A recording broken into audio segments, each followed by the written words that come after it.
Greetings. Hi, I'm Dr. Walter Jacobson, a board-certified psychiatrist. So I'm a doctor, but let me tell you that you got to be careful in terms of, you know, trusting doctors.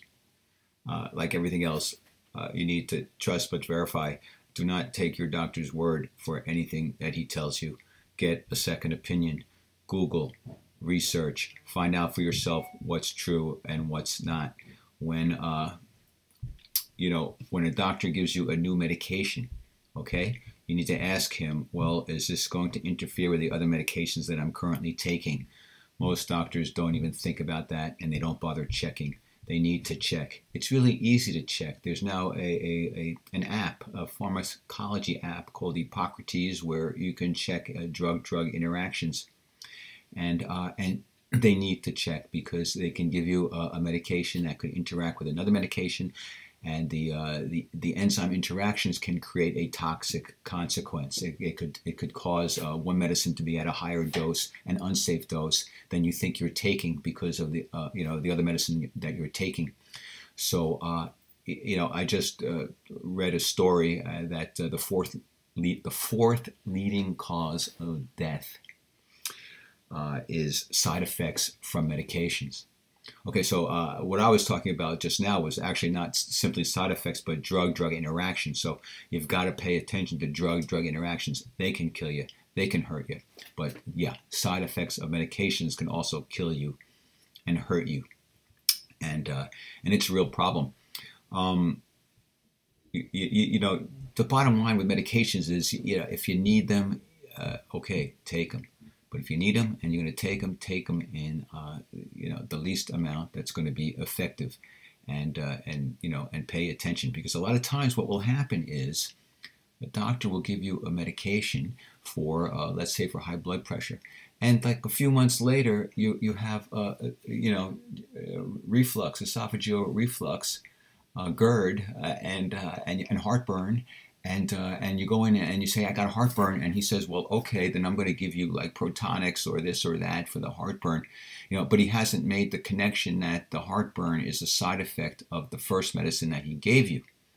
Okay, so the smart and responsible thing to do is not to give you a second medication to address the side effects of a first medication, but to, do something about change the first medication so you can have a different medicine that doesn't cause that side effect. So what happens is, the doctor gives you some kind of medicine for your reflux, and then you find out that that your cholesterol is elevated, and it's because of the other one, of the second one he gave you, or now you're getting migraine headaches, and it's because of the second one he gave you, or the third one he gave you, or the fourth one he gave you. And there are a lot of people on like multiple medicines. Some people take 8, 9, 10 medications, and oftentimes several of them are just to offset the side effects of other ones.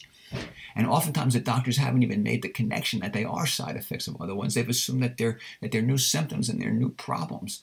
There's a lot of sloppiness in medicine. So I tell you to be aware, to pay attention, to don't take anything for granted, and don't take any information verbatim. Do the research yourself. Get second opinions yourself. For example, there are a lot of surgeons who like to cut, that they live to cut. They live to do surgery. That's why they became surgeons, right? So do they really want to tell you that, with conservative treatment, physical therapy and yoga and chiropractor or this or that, or to take in certain supplements, might mean that you don't need to have the surgery? They're not going to tell you that. Some of them may, but a lot of them, they may tell you, oh, I'm sorry, but if you want to get better, we're going to have to do a fusion. You got to be careful. You got to be careful. So medications, all of them are toxic. You know this. We know this because if you see the list of side effects on any medication, these were side effects that happened to somebody during clinical trials. So even if they don't happen to everybody, we know that on a cellular level, on a microscopic level, these medicines are hurting people. So you want to avoid medicines as much as possible. Now, the most amazing, so how might you do that? Well, like you say to yourself, well, how can I do that? I'm sick. I've got diabetes. What am I going to do? I've got elevated cholesterol. I've got high blood pressure. I don't want to have a stroke. I don't want to lose my foot because of diabetes. What am I going to do? I got to take these medicines. I got no choice. right? Well, yeah. An inconvenient truth for a lot of people out there is that it is the food that you eat that is killing you. It is the food that you eat that is causing your diabetes, your obesity, your elevated cholesterol, your elevated blood pressure, your arthritis. There's so many foods that cause inflammation, and the inflammation causes disease. As so many foods affect the immune system and cause disease, right? But so interestingly enough, people who have moved from a animal-based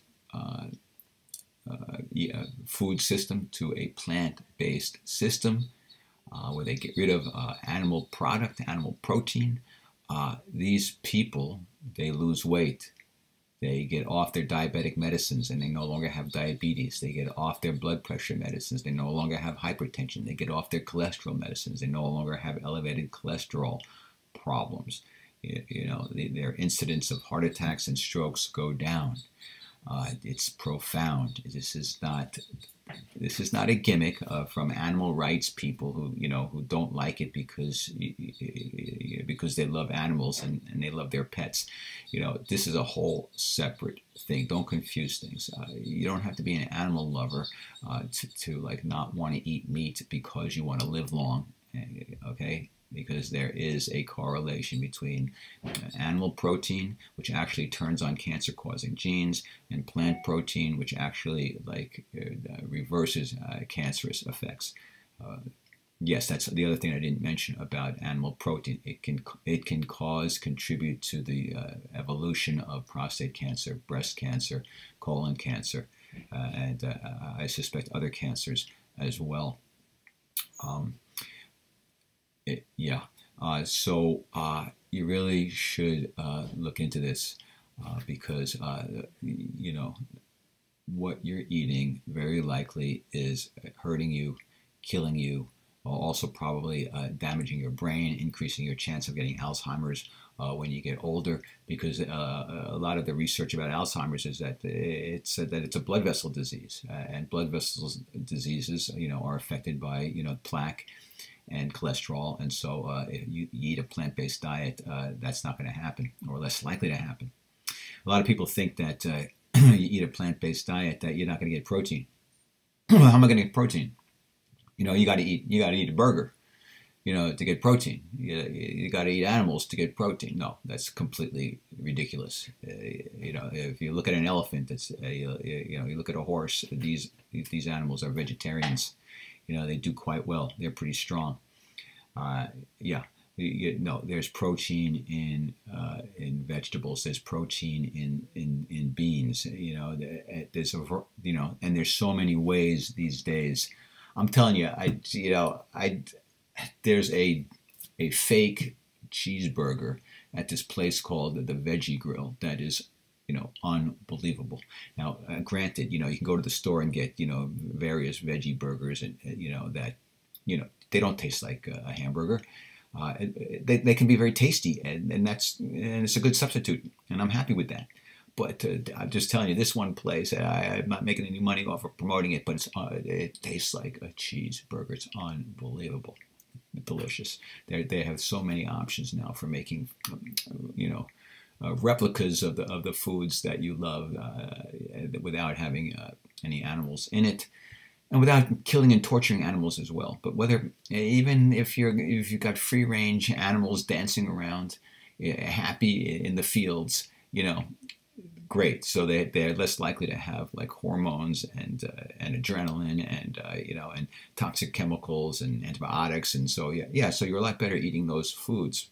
Eating animals that are free range and toxin free, but you're still eating protein that will hurt you. So I know it's I wouldn't make the argument that God created us to eat animals. That's not a good idea. You need to look at the facts. The facts are that in China, for example, where they have a huge amount of